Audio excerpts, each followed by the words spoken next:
Ayan mga ma'am, share ko lang 'tong aming mga bulaklak ngayon 'no, dahil magcha-Chinese New Year. Talagang ito po ay laging bumibili ang aking madam ng mga bulaklak na kagaya nito.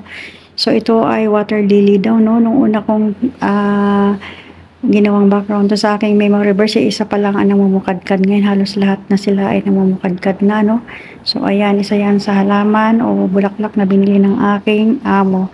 At meron pang iba dito, i-picture ko ulit 'no, saglit. Ito naman yung orchids 'no. So ayan, hindi pa ho talaga nakabuka yan. Talagang 'pag bumibili sila hindi pa talaga nakabuka yan.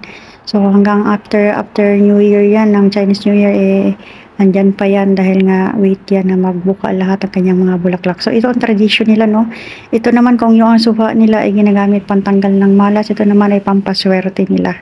So meron pang isa. So picture natin ulit 'to. Kunan natin ng video. So ayan ang isa sa napakagandang orchids na binili ni madam at inabot siya ng 3 oras. Ito inabot siya ng 3:30 na madaling araw sa pag-arrange itong mga bulaklak na ito. So ayan no. So napakaganda.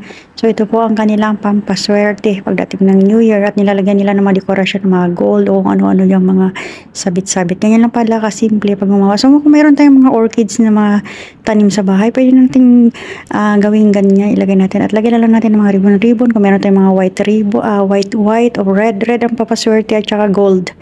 Ayan, so yan, share ko lang sa inyo guys kung ano po ang kanilang mga ginagawa dito kapag New Year. Okay, thank you for watching. Have a nice day. God bless us all, and please don't forget to follow, like, and share my video.